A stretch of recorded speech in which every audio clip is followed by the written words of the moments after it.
vai ser uma noite de rememoração, uma noite de celebração e de comemoração da memória da Brenda. Como é que você chegou até a Brenda? Então, a primeira coisa foi que, bom, eu sou um homem de 65 anos e gay, então quer dizer que eu vivi a epidemia da AIDS com muita intensidade desde o começo, né? No pior momento, né?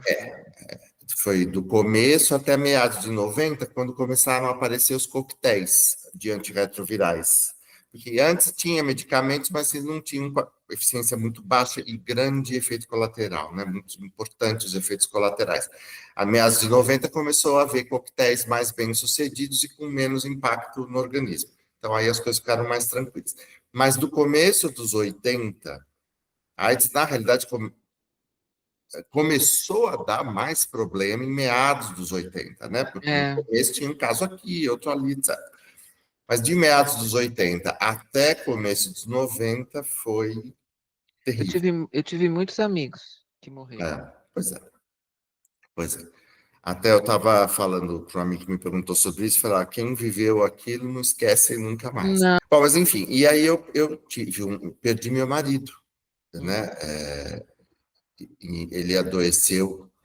Nós soubemos da doença em 87 e em 88 ele morreu.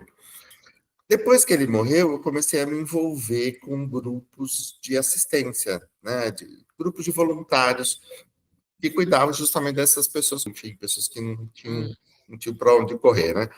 E aí, nesse movimento, eu conheci a Brenda Lee, porque eu conheci um pessoal da Federação Espírita.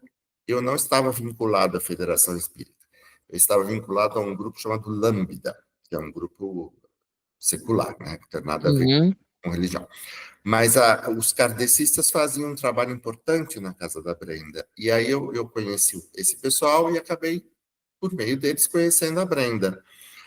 A Brenda era uma pessoa extraordinária, assim, muito simpática, festiva, alegre e tal. E eu, enfim, fiquei com ela na cabeça. Eu não cheguei a ser um amigo íntimo dela, nada. Passaram-se os anos, ela morreu, foi assassinada, né? E eu Ela fiquei... tinha uma casa de acolhimento, é isso? Então, ela tinha um pensionato para travestis que, quando a AIDS começou a surgir, ela começou a receber pacientes lá. Pacientes que o próprio Estado mandava para ela, a Secretaria de Estado mandava. E durante os primeiros 1 ano e 8 meses, ela foi se virando para custear, porque as residentes acabaram, pagantes, né, acabaram saindo do pensionato, porque estavam chegando pessoas doentes, e elas não queriam conviver com essa situação. E aí, então, esse pensionato acabou se convertendo na primeira casa de apoio a pacientes vivendo com HIV/AIDS, porque não existia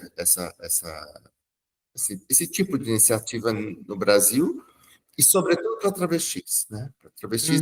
E aí ela, depois de algum tempo, acabou fazendo um acordo com a Secretaria da Saúde e acabava recebendo uma pequena verba para manter, né? E aí, quando eu entrei tantos e tantos anos depois, quando eu entrei no meu doutorado, aliás, no mestrado, eu conheci, meu orientador foi o Zé Moura Gonçalves Filho, Zeca, e ele é um cara muito envolvido com memória social. Eu estudei violência contra travestis, contra transexuais, de uma maneira geral, no mestrado, mas fiquei com essa ideia da memória social na cabeça. E aí eu resolvi prestar o meu doutorado me comprometendo a fazer a biografia da Brenda Lee. Mas aí o Zeca achou que, como eu estava me envolvendo com gênero, eu deveria estudar, deveria mudar a minha orientação para uma professora, que é a doutora Vera Paiva, que já era famosa, agora está famosíssima por causa do filme. E aí ela foi minha orientadora no doutorado, mas a condição era que eu mudasse o projeto, porque ela trabalhava com outros temas, trabalhava com juventude e tal, então eu me envolvi com o grupo de pesquisa dela, e o meu projeto de biografia da Brenda ficou, vamos dizer assim, num limbo, né? Ficou à espera. Quando eu concluí o doutorado, aí eu voltei para o projeto da Brenda e concluí o livro.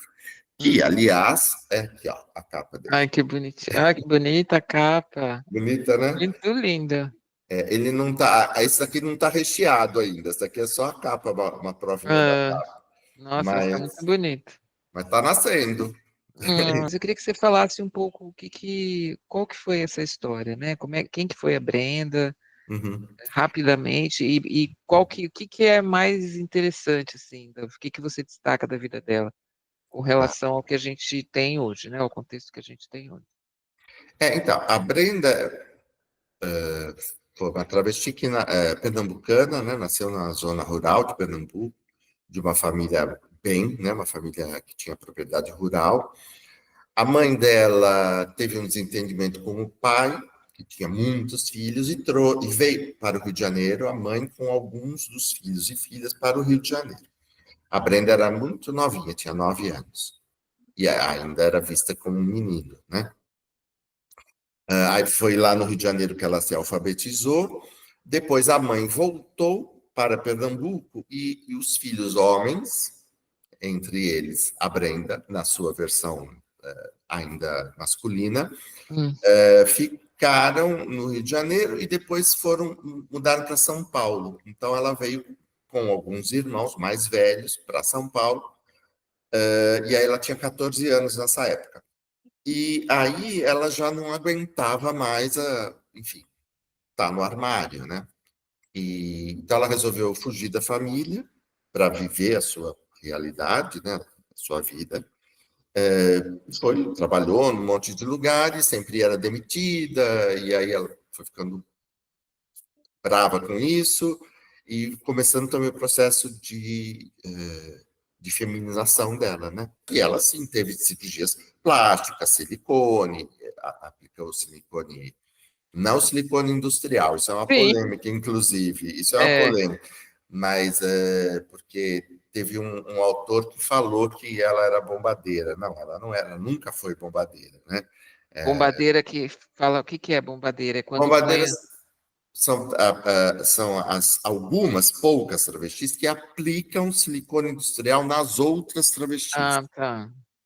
Não, mas isso nunca foi o caso. Ela tinha horror a isso, a silicone industrial, e nunca lidou com isso, nem aplicou, nem em si, nem em ninguém. Mas, enfim, ela se transformou numa mulher exuberante, né? E se diz travesti porque ela se chamava travesti. Quer dizer, é uma questão Hum, de autoidentificação, né? uhum, É assim que ela se identificava, assim que ela se apresentava e tal.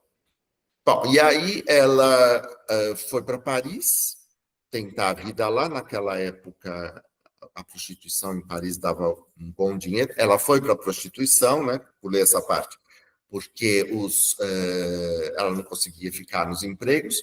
Sobretudo, quanto mais feminina ela parecia, mais difícil era ela ficar nos empregos. é. Aí, quando ela se ligou nisso, ela falou: bom, quer saber? E aí entrou na prostituição, foi para Paris, não se deu bem em Paris, voltou e falou: olha, quer saber? Eu vou abrir um pensionato. Ela tinha essa vocação de cuidado, né? De fazer comida, mesmo quando ela morava com as amigas, ela que fazia comida, ela cuidava da roupa dos outros e tal. Aí ela abriu um pensionato, que deu muito certo na Brigadeiro Luiz Antônio.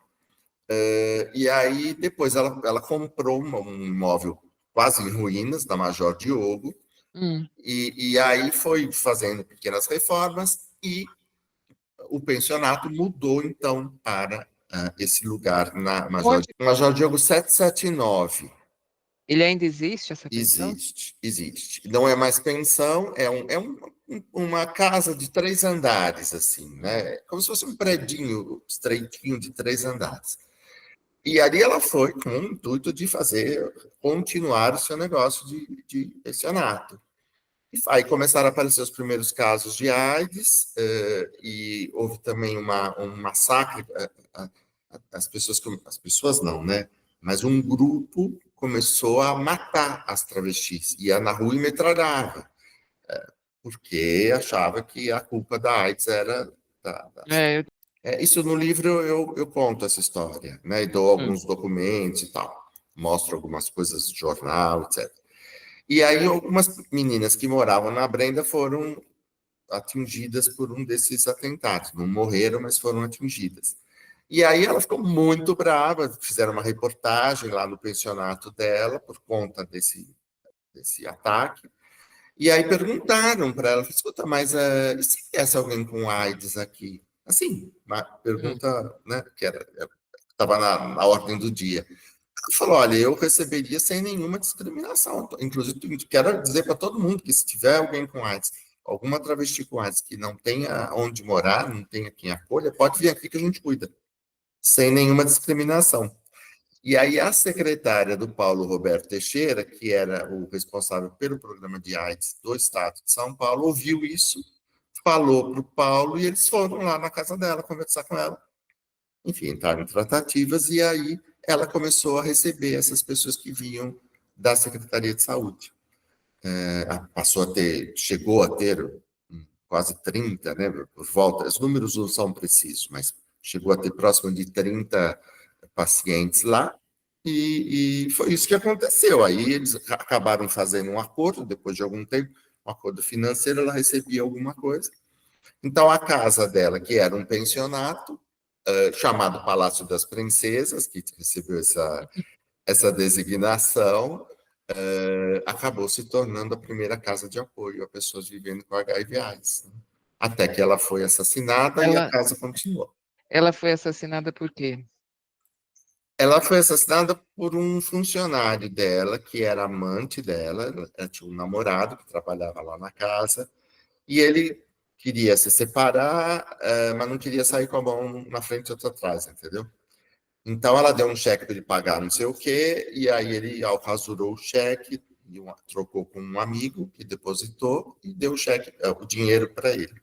Hum. Aí ela não sabia que ele estava por trás disso, mas viu que o cheque tinha sido descontado e rasurado, descontado, e foi na polícia fazer a denúncia. E aí ele ligou para ela, pedindo um encontro, dizendo que ele que tinha pego o cheque, pego não, que ela que tinha dado o cheque, mas que ele tinha rasurado o cheque e trocado o cheque, e que ele ia devolver o dinheiro, porque ele estava muito envergonhado, mas que ele não queria ir lá porque ele tinha vergonha das outras moças, e aí ela foi encontrá-lo.